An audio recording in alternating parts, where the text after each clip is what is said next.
ચલો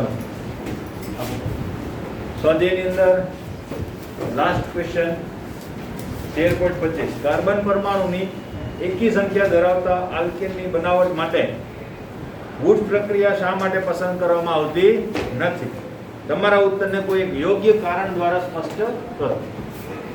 હવે જો વૂડ્સ પ્રક્રિયા પહેલા તો શું છે એ જોઈ લઈએ. વૂડ્સ પ્રક્રિયા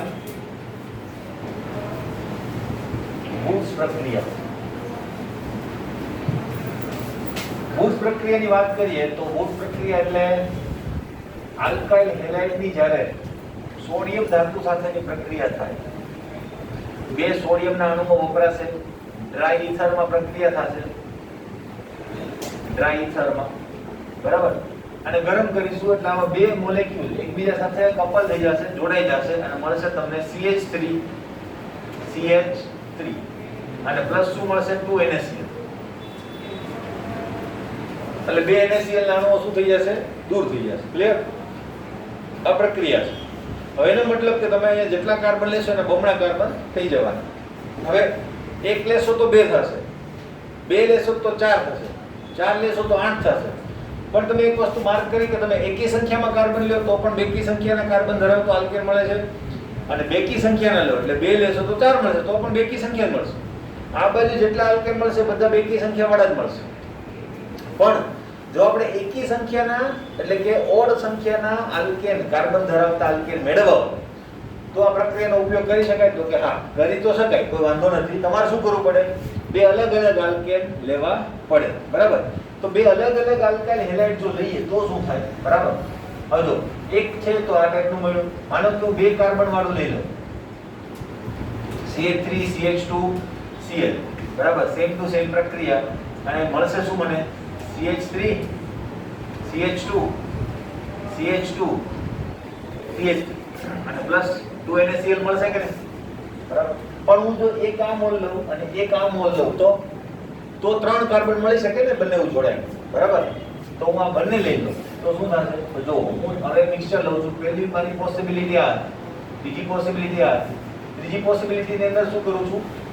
CH3 CH2 Cl એક મોલ આ લીધું અને એક મોલ CH3Cl લીધું.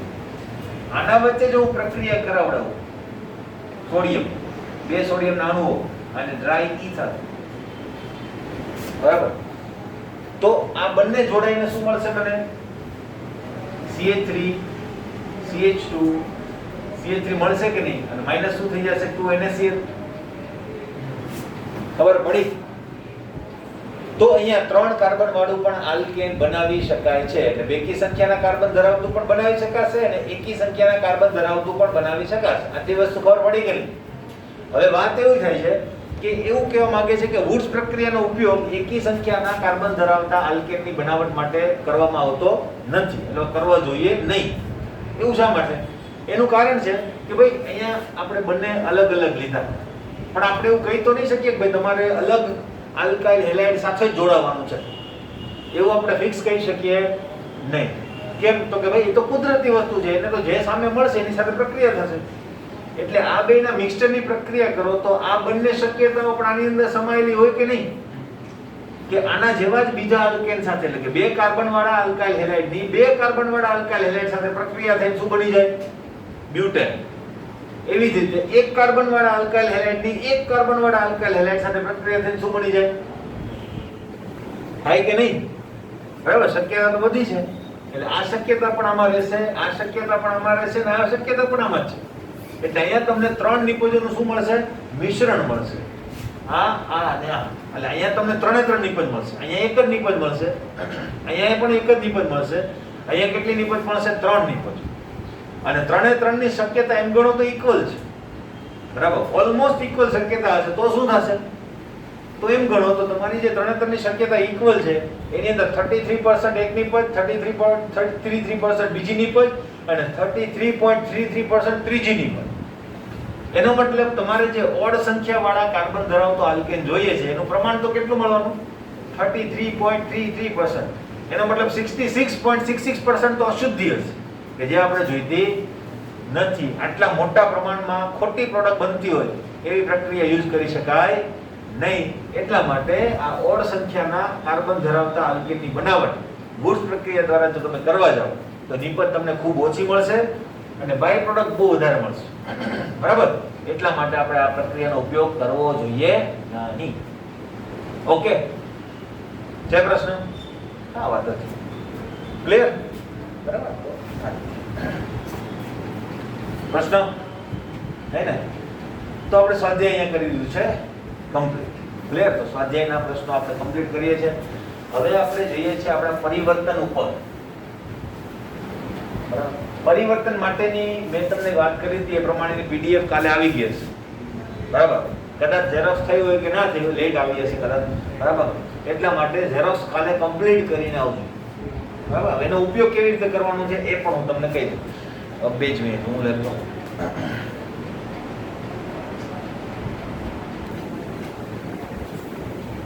જો આ આપણું કોષ્ટક. બરાબર?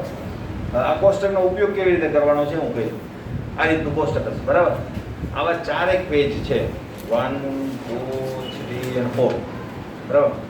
4 પેજની અંદર કઈ કઈ રિએક્શન લખેલી છે જે આપણે ટીક કરાવેલી છે તે જ. બરાબર? કે જે ખાસ અગત્યની છે આપણા કન્વર્ઝેશન માટે.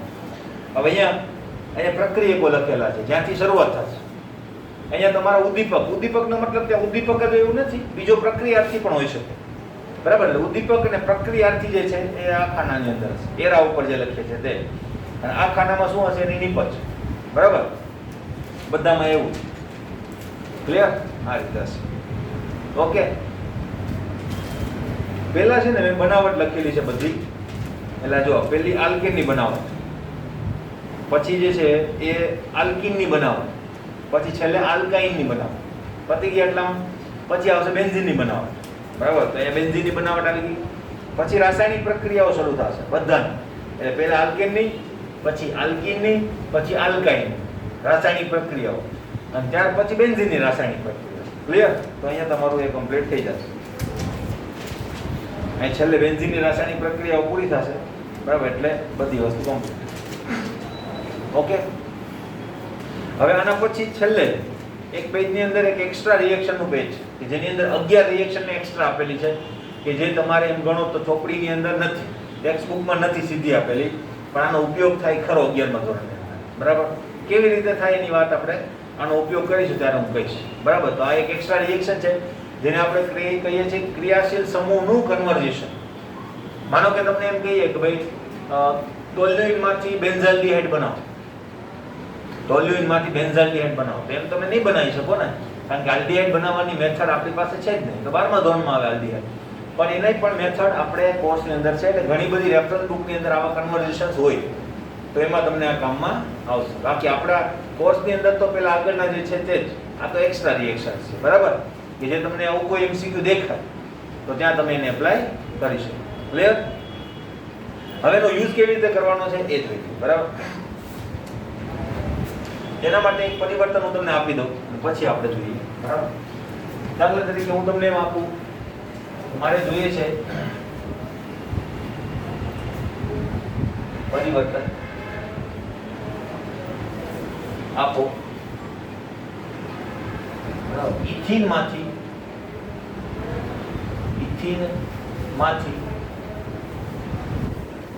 બેન્ઝીન. બરાબર? આ રીતનું મારું પરિવર્તન છે. તો આપણે કરીએ છીએ શું? પહેલા આપણે બંધારણ દોરીએ છીએ. બરાબર? પછી આપણે શું કરીએ છીએ?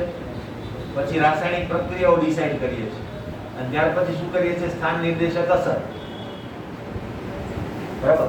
પણ અહીંયા સ્થાન નિર્દેશક અસર બહુ અગત્યની હશે નહીં, કારણ કે બેન્ઝીન ઉપર તો કંઈ કરવાના નથી ને આપણે. એટલે સ્થાન નિર્દેશક અસર કાંઈ બહુ અગત્યની નથી. પહેલા 2 સ્ટેપ જ અગત્યના છે. પહેલા બંધારણ જોઈ લો. ઇથીન, આ ઇથીન છે અને એની પ્રક્રિયા કોની સાથે કરવાની છે? સોરી, તમારે શું મેળવવાનું છે? બેન્ઝીન. આ મેળવવાનું છે. ચાલો, આટલી પ્રોસિજર પૂરી, સ્ટ્રક્ચર આવડી ગયા. હવે રાસાયણિક પ્રક્રિયાઓ કેવી રીતે આઈડેન્ટિફાઈ થશે ત્યારે તમારું કોષ્ટક જે છે એ કામમાં આવશે. ખબર પડી? આપણને ખબર છે આપણે રિએક્શનની અંદર પાછળ આવીએ છીએ, રિવર્સ. બરાબર? તો અહીંયા પણ આપણે રિવર્સ આવીશું. અને કોન્ટેક્સ્ટની અંદર યાદ રાખવાનું કે ભાઈ આપણે ખરેખર જોઈએ છે અહીંયા શું છે, આ જ હોવું જોઈએ, પછી ગમે ત્યાં પહોંચી નથી જવાનું. બરાબર ને? તો એ વસ્તુ મગજમાં રાખીને આપણે રિવર્સ આવીશું. મારે અહીંયા બેન્ઝીન બનાવવાનું છે, બરાબર. તો બેન્ઝીન બનાવવાનું છે તો મારે પહેલા શું જોવું જોઈએ? બેન્ઝીનની બનાવટ જોવી જોઈએ કે નહીં? બરાબર. તો હું પહેલા બેન્ઝીનની બનાવટ જોઈશ. બેન્ઝીનની બનાવટ ક્યાં છે તમારે ચેક કરવાનું. જો આ રહી છે બેન્ઝીનની બનાવટ. તો બેન્ઝીન ક્યાંથી બને? તો તમારે પહેલા નિપજ ચેક કરવાનું. નિપજમાં આ શોધો. અહીંયા છે, આની અંદર તમારા પ્રક્રિયકો 4 આપેલા છે. પહેલું આલ્કાઇન આપેલું છે, બરાબર, 2 કાર્બન વાળું. પછી બેન્ઝોઇક એસિડ, ફિનોલ અને હેક્ઝેન. હેક્ઝેન કામનું નહીં, ફિનોલ અને બેન્ઝોઇક એસિડ પણ કામના નહીં. આપણી પાસે રિંગ તો છે જ, બરાબર. એટલે રિંગ વગરના માંથી ક્યાં બને છે? તો કે ઇથાઇન માંથી, બરાબર. આપણી પાસે 7 કાર્બન પણ નથી. તો શું કરવું? ઇથાઇન માંથી બનાવો. એટલે મેં એક વસ્તુ ડિસાઈડ કરી કે ભાઈ આ વસ્તુ બને છે ઇથાઇન માંથી, પણ મારી પાસે ઇથાઇન નથી, બરાબર. તો ઇથાઇન બનાવવું પડશે કે નહીં? એનો મતલબ કે અહીંયા મેં નિપજ જોઈ. નિપજનો પ્રક્રિયા કોણ છે? ઇથાઇન. હવે ઇથાઇન નિપજ તરીકે ક્યાં મળે જોવાનું, ખબર પડી? હવે ઇથાઇન ને નિપજ તરીકે શોધો. તો તમે પાછળ આવશો એટલે અહીંયા તમને દેખાશે ઇથાઇન નિપજ તરીકે છે, બરાબર. તો એના માટેની 2 નિપજો એટલે 2 છે આપણી પાસે. એક તો CaC2 વાળી પ્રક્રિયા લખી દીધી છે, પણ આ બહુ કામની નથી, આપણને ખબર છે, કારણ કે CaC2 માંથી તો કંઈ થવાનું નથી. આપણી પાસે શું હોવું જોઈએ? વિસિનલ ડાયબ્રોમાઇડ, બરાબર ને? તો વિસિનલ ડાયબ્રોમાઇડ માંથી બનાવી શકાય? તો કે યસ. તો આપણે કેટલા સુધી આવી ગયા અત્યારે? તો આપણને એટલી ખબર પડી ગઈ કે મારું બેન્ઝીન જે છે એ મારે બનાવવાનું છે ઇથાઇન માંથી. અહીં સુધી આવી ગયા. અને ઇથાઇન મારે બનાવવાનું છે વિસિનલ ડાયબ્રોમાઇડ માંથી, અથવા તો વિસિનલ ડાયક્લોરાઇડ પણ હોઈ શકે, બંને ચાલે. ક્લિયર? હવે હું શું કરીશ? વિસિનલ ડાયબ્રોમાઇડ ને નિપજ તરીકે જોઈશ, કારણ કે મારી પાસે તો આ જ છે ને, ત્યાં સુધી મારે જવાનું, બરાબર. વિસિનલ ડાયબ્રોમાઇડ માંથી બને છે આ રી, બરાબર. અહીંયા હવે વિસિનલ ડાયબ્રોમાઇડ અહીંયા શોધો. એ કેવી રીતે બનશે? બરાબર. તો એ ક્યાં બને છે જોઈ લો. અહીંયા છે, નથી, બરાબર. પેજ ફેરવો. અહીંયા જોઈ લો. નથી, બરાબર. હજુ એક પેજ ફેરવો. હવે અહીંયા તમે જુઓ છે આવી જો, બરાબર. ત્યાં x લખેલું છે. x બરાબર શું હશે? Cl કે એ લખી દીધેલું છે, બરાબર. તો અલ્ટિમેટલી x બરાબર Cl કે Br હશે.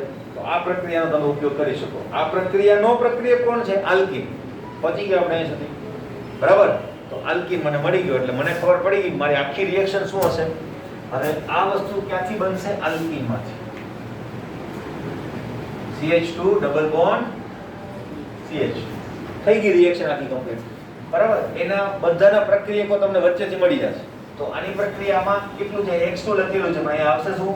X2 ના બદલે Br. આમાંથી આ કેવી રીતે બનશે? તો એના માટેની 2 પ્રોસેસ છે, બરાબર. પહેલા આલ્કોહોલિક KOH અને પછી શું હશે? સોડામાઇડ. અને પછી અહીંયા રક્ત તપ્ત લોખંડની ટ્યુબ, બરાબર. 873 કેલ્વિન તાપમાન અથવા ડેલ્ટા લખીને થઈ ગઈ વાત પૂરી. આ રીતે આપણે એનો ઉપયોગ કરીશું, બરાબર. એટલે દર વખતે આપણને પરિવર્તન મળી જાય. ખાસ કરીને એલિફેટિક પરિવર્તનમાં ખાસ કામમાં આવશે. બેન્ઝીન ઉપર જ્યારે વિસ્થાપન હોય, બરાબર, ત્યારે બેન્ઝીનના વિસ્થાપનની પ્રક્રિયામાં તમારે ક્રિયાશીલ સમૂહ જોવાનો. માનો કે મારે Cl એડ કરવો છે, તો પછી Cl કેવી રીતે એડ થાય? તો ક્લોરિનેશન. બ્રોમિન કેવી રીતે એડ થાય? તો બ્રોમિનેશન. અને ત્યાં શું યાદ રાખવાનું? સ્થાન નિર્દેશક અસર, બરાબર. સ્થાન નિર્દેશક અસરના આધારે ડિસાઈડ કરવાનું કે હું પહેલા ક્લોરિનેશન કરીશ કે પછી બ્રોમિનેશન કરીશ. ઓકે, બસ આ વસ્તુ હવે જોઈએ, બરાબર. આજે નથી તમારી પાસે, અલ્ટિમેટલી આપણે એનો યુઝ કરવો પડશે. હવે કાલે એ ઝેરોક્સ લઈને જ આવજો. ક્લિયર? ઓકે, જોઈ લો. હવે બીજી રિએક્શન તમને આપું છું, નંબર 2. આ એક તો થઈ ગઈ, બરાબર. આ છે લખતા જજો, કારણ કે આ વસ્તુ પછી તમને ક્યાંથી મળશે, હા ને? તો આ લખતા જજો. ઓકે, હવે નેક્સ્ટ આપણે લઈએ છીએ બેન્ઝીન માંથી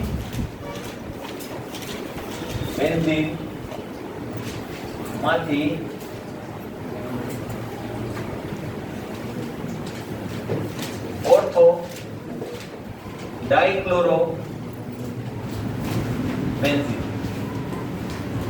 સિમ્પલ થી શરૂઆત કરીએ તો બેન્ઝીન માંથી ઓર્થો ડાઇક્લોરો બેન્ઝીન, બરાબર. પહેલા શું કરીશું આપણે? સ્ટ્રક્ચર, બરાબર. સ્ટ્રક્ચર જો આપણે જોઈએ તો તો મારે શું કરવાનું છે? બેન્ઝીન માંથી, પેલા એ ધ્યાન રાખો, પછી લખજો, હું કહીશ તમને. બેન્ઝીન માંથી શું બનાવવાનું છે?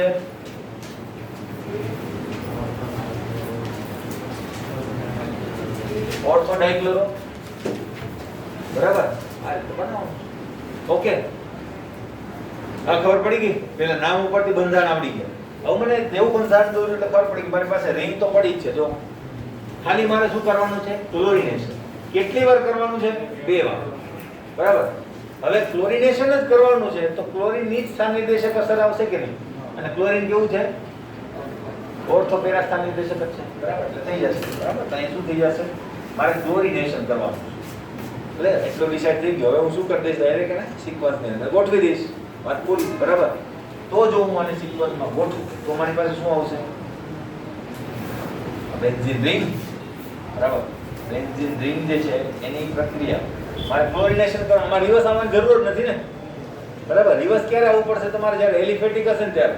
બેન્ઝીનમાં રિવર્સ આવવાની જરૂર નથી, ખાલી એમાં સિક્વન્સ ગોઠવવાની હોય. એટલે પહેલા હું કરીશ ક્લોરિનેશન. ક્લોરિનેશન કોના વડે થાય? FeCl3 Cl2 માઈનસ શું થઈ જશે? HCl, અને તમને મળશે ક્લોરોબેન્ઝીન. ખબર પડી? ત્યાર પછી પાછું ક્લોરિનેશન કરો. પાછું ક્લોરિનેશન કરશો FeCl3 Cl2 માઈનસ HCl, એટલે તમને મળશે બંનેનું મિશ્રણ મળશે. એક ઓર્થો ક્લોરો તો મળશે, પ્લસ શું મળશે? પેરા પણ મળશે. એટલે આ રીતે જ લખવાનું. હવે આનું શું કરો? અલગીકરણ. અલગીકરણ કરશો, તમારે જે જોઈએ એ લખી નાખવાનું. તમને પેરા માંગેલું હોય તો પેરા લખો, અહીંયા ઓર્થો માંગેલું છે તો ઓર્થો. અને બધાની નીચે શું લખો? વ્યવસ્થિત નામ નિર્દેશન કરવાનું.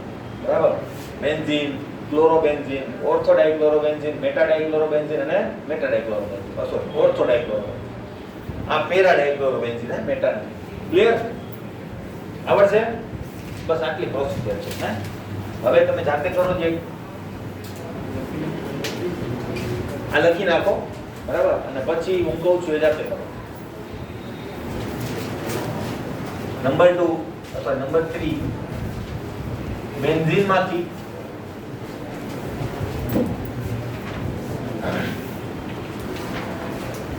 Meta ડાઇનાઇટ્રો benzene. બેન્ઝીન માંથી મેટા ડાઇનાઇટ્રો બેન્ઝીન.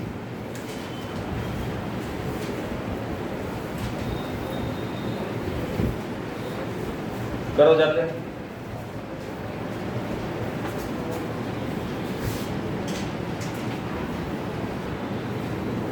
હવે ધ્યાન રાખો. જો બેન્ઝીન માંથી મેટા ડાઇનાઇટ્રો બેન્ઝીન કેવી રીતે મળશે? પહેલા એનું સ્ટ્રક્ચર બનાવો. આ બેન્ઝીન માંથી મેટા ડાઇનાઇટ્રો બેન્ઝીન, એટલે ડાઇનાઇટ્રો નો મતલબ શું થાય? 2 નાઇટ્રો સમૂહ. ક્યાં છે? મેટા ઉપર. એટલે મેટા ડાઇનાઇટ્રો બેન્ઝીન. આ બનાવવાનું છે. હવે કેવી રીતે બનાવીશું? તો મને દેખાય છે કે મારે 2 વાર નાઇટ્રેશન કરવું પડશે. બરાબર, અને મેટાનાઇટ નિર્દેશક અસર જે છે મેટા જ છે કે નહીં? તો મને મેટા જ મળશે. ક્લિયર? તો મારે કોઈ બીજો ઇશ્યુ છે નહીં. એટલે 2 વાર નાઇટ્રેશન કરવું એટલે વાત પૂરી. તો આ બેન્ઝીનનું નાઇટ્રેશન કેવી રીતે થાય યાદ હોવું જોઈએ. સાંદ્ર HNO3 પ્લસ સાંદ્ર H2SO4. બરાબર, 50 થી 60 ડિગ્રી સેલ્સિયસ તાપમાન. શું મળશે તમને? નાઇટ્રોબેન્ઝીન. હવે એનું ફરીથી નાઇટ્રેશન કરો. સાંદ્ર HNO3 પ્લસ સાંદ્ર H2SO4, 50 થી 60 ડિગ્રી સેલ્સિયસ તાપમાન, અને તમને મળશે મેટા ડાઇનાઇટ્રો બેન્ઝીન.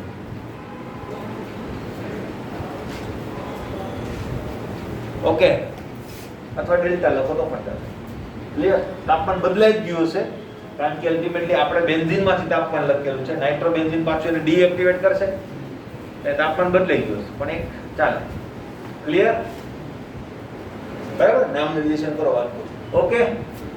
બરાબર, હવે બીજી પ્રક્રિયા લઈએ. બરાબર, જો નંબર 4 કરો જાતે. બેન્ઝીનમાંથી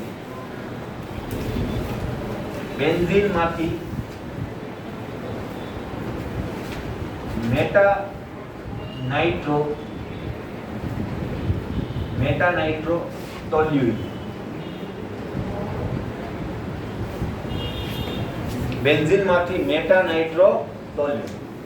પહેલાના સ્ટ્રક્ચર બનાવો અને પછી ડિસાઈડ કરો કે આની અંદર શું થાય.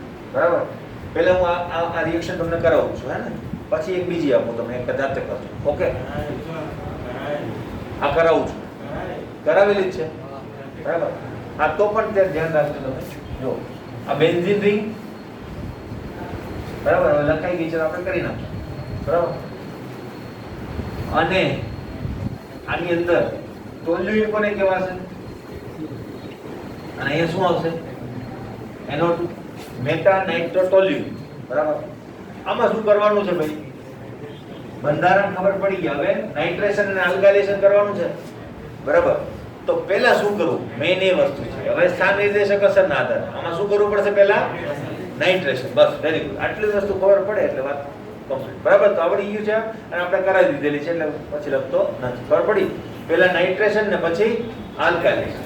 નાઇટ્રેશન ઉપર મુજબ જ થશે, આલ્કાઇલેશન નિર્જળ AlCl3 અને CH3Cl. ઓકે, તો હવે નેક્સ્ટ કરો, હું આપું છું તે. બરાબર, એક વિશિષ્ટ આપો તમને, થોડુંક મગજ લગાવો. ફિનોલમાંથી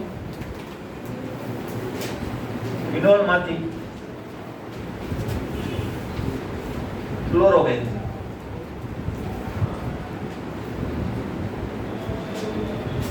ફિનોલમાંથી ક્લોરોબેન્ઝીન.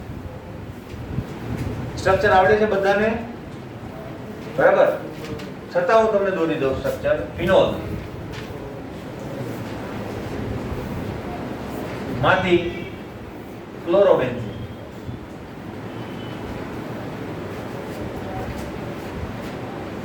ટ્રાય કરો.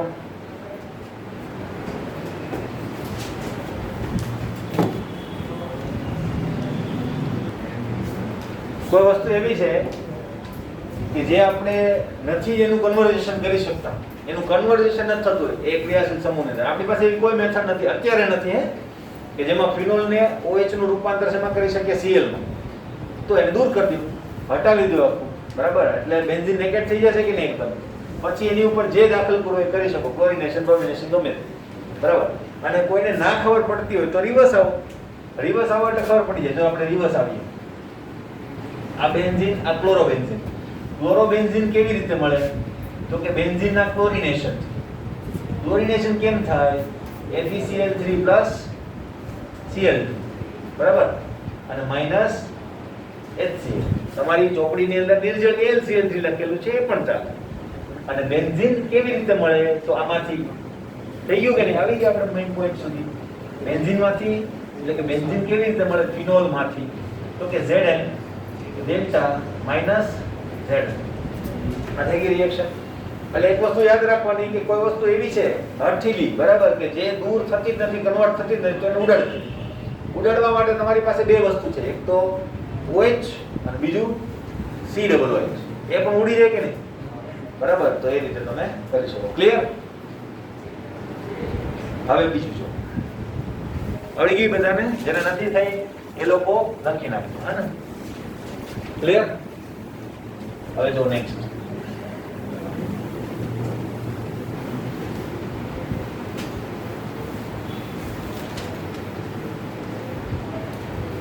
આ પણ થોડુંક વિચાર માંગી લેવું છે. બરાબર, તમારા વિચારોને ગતિ આપો. બરાબર, નંબર 6 નંબર છે એટલે બરાબર. બેન્ઝીનમાંથી, સોરી, બેન્ઝોઇક એસિડમાંથી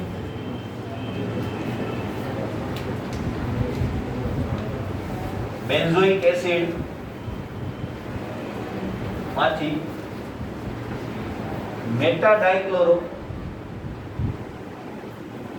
બેન્ઝીન.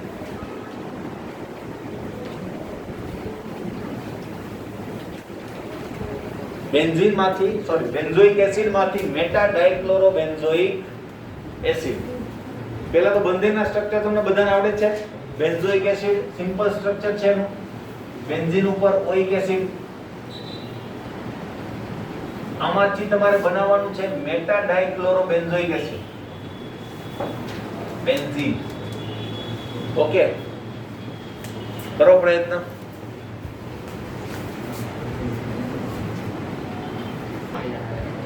તો આની અંદર શું કરી શકીએ આપણે? અને બે વાર પહેલેથી જ ક્લોરિનેશન કરી નાખો. COOH આનું પહેલેથી જ ક્લોરિનેશન કરી નાખો એટલે FeCl3 Cl HCl એટલે તમને મળશે મેટા ઉપર નિપજ મળશે COOH Cl. આનું પાછું ક્લોરિનેશન કરી નાખો FeCl3 Cl2 HCl એટલે તમને પાછું એક ક્લોરિનેશન મળશે. પણ એ ક્યાં જશે ને તમને કીધું હતું ખબર કે એક મેટા સ્થાન ભરાઈ જાય તો પછી બીજા મેટા સ્થાન ઉપર જાય. હવે ડીકાર્બોક્સિલેશન કરો CaO NaOH ડેલ્ટા માઈનસ શું થઈ જશે CO2 અને તમને મળશે આવી નિપજ મળશે.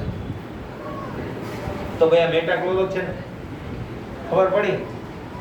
એટલે આની અંદર છેલ્લા સ્ટેપમાં તમારે COOH ને કાઢવાનું હતું, બરાબર? ત્યાં સુધી એને રાખી મૂકવાનું, છેલ્લે કાઢી નાખો. ક્લિયર? આ રીતે થાય. એટલે આ લોજિક પણ આપણે મગજમાં રાખવાનું, કારણ કે આ કામમાં આવે, બરાબર? ઘણી વખત ટોલ્યુઇન માંથી પણ કહે, ટોલ્યુઇન માંથી મેટા ક્લોરો નાઇટ્રોબેન્ઝીન અથવા સોરી મેટા ડાઇક્લોરોબેન્ઝીન. તો ટોલ્યુઇન નું બે વાર ક્લોરિનેશન કરો એટલે ઓર્થો સ્થાન અને પેરા સ્થાન, એટલે પેરાનું ઓર્થો ને ઓર્થોનું પેરા ભરાઈ જાય એટલે ઓર્થો પેરા ડાઇક્લોરો મળે. પછી ટોલ્યુઇન નું બેન્ઝોઇક એસિડમાં રૂપાંતર કરીને પછી ઉડાડી શકાય કે નહીં? તો એ એક્સ્ટ્રા રિએક્શન જે છે ટોલ્યુઇન નું બેન્ઝોઇક એસિડમાં રૂપાંતર કેવી રીતે થાય એ તો તમારા કોર્સમાં નથી, પણ એમ ગણો તો કોર્સમાં છે, રેફરન્સ બુકમાં એની અંદર આપેલી હશે એવી રિએક્શન. તો KMnO4 KOH સાથે પ્રક્રિયા કરો ઓક્સિડેશનની એટલે CH3 નું રૂપાંતર થઈ જાય COOH માં અને પછી ઉડાડવાનું. 4 સ્ટેપની રિએક્શન થાય. આમાં કેટલા સ્ટેપ આપણે કર્યા? ખાલી 3. ક્લિયર? આપણે તો આટલું જ કામનું છે પેલી એડવાન્સ ઉપર, એટલે રેફરન્સ બુકમાં લખેલી હોય તો તમે એને પરફોર્મ કરી શકો, તમને ખબર પડે કે આ શું કહેવા માંગે. એટલા માટે મેં એક્સ્ટ્રા 11 રિએક્શન તમને લખીને આપેલી છે પેલી PDF ની અંદર. તો એ પણ છે એકવાર ચેક કરી લેવા. ક્લિયર? ઓકે, બરાબર? તો આ રીતે આપણું એક લોજિક છે એ તમારે ડેવલપ કરવાનું. નેક્સ્ટ એક બીજી રિએક્શન તમને આપી દઉં. 7 નંબર. બેન્ઝીનમાંથી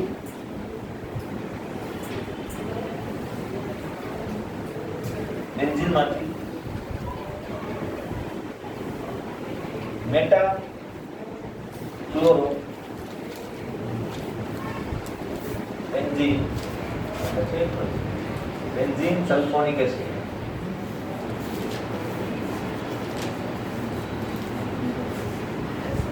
બરાબર? આવડે છે? એકદમ સિમ્પલ આવડે છે ને? બરાબર.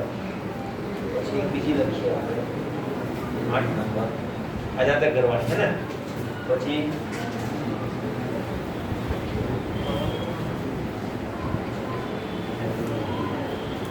ઇથાઇન માંથી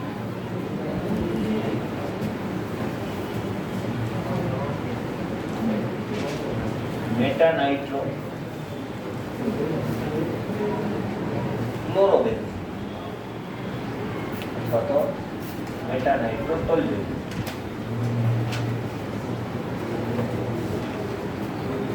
ઓકે, હવે કોઈને પ્રોબ્લેમ હોય તો કહેજો, બરાબર? એક સ્ટેપ હું તમને પાછળ લઈ ગયો. ઇથાઇન માંથી શરૂ કરવાનું. પહેલા તમારે શું કરવું પડશે? રિંગ બનાવવી પડશે. પછી તમારે શું કરવું પડશે? નાઇટ્રેશન અને આલ્કાઇલેશન. ક્લિયર? કરો જાતે.